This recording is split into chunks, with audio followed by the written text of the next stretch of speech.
Offer போட்டது குத்தமா நக்கின்னு போச்சு மொத்தமா. பணம் ஸ்கேம் பண்றது நம்ம ஆளுங்க மிஞ்சி வேற யாருமே இல்ல. செருப்பு திருடிட்டு போனீங்க சரி, ஷூவை திருடிட்டு போனீங்க சரி, அதே மாதிரி கஸ்டமரோட ஸ்லிப்பர் திருடிட்டு போனாலும் சரி. ஆனா ஒரு ஸ்கேம் ஒன்று பண்ணீங்க பாருங்க. ஒரு 500 ரூபா நோட்டை வச்சுட்டு என்கிட்ட ஒரு கஸ்டமர் நேற்று கூட்டமா இருந்துச்சு. நேற்று ஆஃபர் போட்டதுனால இந்த 500 ரூபா நோட்டை வச்சு ஒரு ஸ்கேம் பண்ணாங்க பாருங்க. பர்ஃபெக்டான ஸ்கேம்.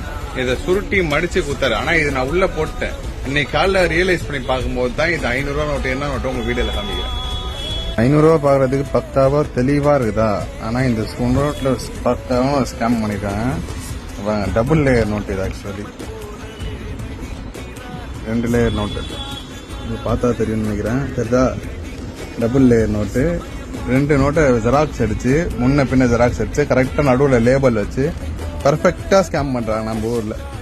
ஆனா நான் என்ன சொல்ல வரேன்னா, உங்ககிட்ட காசு இல்லைன்னு சொன்னா கூட நான் அந்த பொருளை கொடுத்துருவேன். மோஸ்டா யாராவது கெஞ்சி கேட்டா ப்ரோ என்னால இப்ப தெரிய முடியாது ப்ரோ நான் அப்புறமா கொடுக்குறேன் அப்படின்னா ப்ரோ என்னால காசு இல்லை எனக்கு ஒரு ஷூவாஸ் கூட கொடுத்துருவேன். ஆனா இந்த மாதிரி இந்த 500 ரூபா நோட்டை வச்சு ஸ்கேம் பண்றவெல்லாம் இனிமேல் வச்சுக்காங்க தயவு செஞ்சு.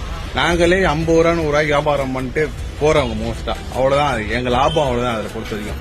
இதுலயும் நீங்க ஸ்கேம் பண்ணீங்கன்னா வியாபாரம் பண்றதே பெஸ்ட் ப்ரோ. ஸோ கஸ்டமர்ஸ் இந்த வேலை பார்க்காதீங்க.